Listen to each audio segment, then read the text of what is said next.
আপনারা জানেন তারেক রহমান কিন্তু বারবার একটি কথা বলেছেন, আপনার ভোট আপনি দিবেন, যাকে খুশি তাকে দিবেন। আপনারা বিগত 17 বছর দেখেছেন প্রভুত্বের কারণে এদের ধ্বংসের দ্বার প্রান্তে যখন দাঁড়িয়েছে, তখনই আজকের এই নাফিস, সুজয়, তানজিনের মতো তানজিনরা বুকের তাজা রক্ত দিয়ে, মুগ্ধ সাইদেরা, ওয়াসিমরা বুকের তাজা রক্ত দিয়ে এদেশকে স্বাধীন করেছে।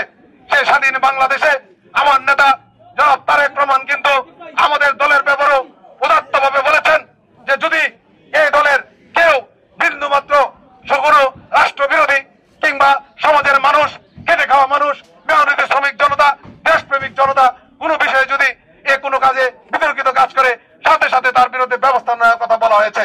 এবং ইতিমধ্যে আপনারা জানেন আমাদের দল কিন্তু জনাব তারেক রহমানের যে নির্দেশনা অনুযায়ী যেখানেই বিন্দু মাত্র কোনো অভিযোগ পাওয়া যাচ্ছে, সাথে সাথে কিন্তু ব্যবস্থা নেওয়া হচ্ছে।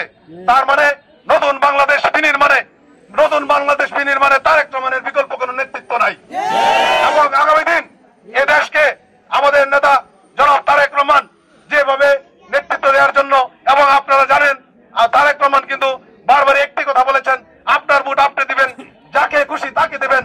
যখন স্বৈরাচারী হাসিনা সরকার ক্ষমতা ছিল, তখনও কিন্তু আমাদের নেতা তারেক রহমান বলেছেন আপনার ভোটের অধিকারের জন্য আন্দোলন করুন, আপনার ভোট আপনি যাকে খুশি তাকে দিবেন। সেই ভোটাধিকার রক্ষার জন্য, এ দেশকে রক্ষার জন্য ভারতীয় তাবেদার কিংবা অন্য কোনো বিদেশি রাষ্ট্রের তাবেদারি রাষ্ট্র যাতে না হয়, তার জন্য উনি সামনে থেকে নেতৃত্ব দিয়েছেন। আপনারা বলতে পারেন উনি সুদূর বিদেশ থেকে অনেকেই বলতেছে, কিন্তু আপনারা যে চলমান আন্দোলন ছিল, এই আন্দোলন সংগ্রামে যারা নেতৃত্ব দিয়েছে অন্যান্য দলের, তারা নেতৃত্ব কণ্ঠে স্বীকার করেছেন, তারাই বলেছেন এই জুলাই আগস্ট বিপ্লব তথা স্বৈরাচারী হাসিনা সরকার পতনের প্রধান নেতৃত্ব হচ্ছে তারেক রহমান।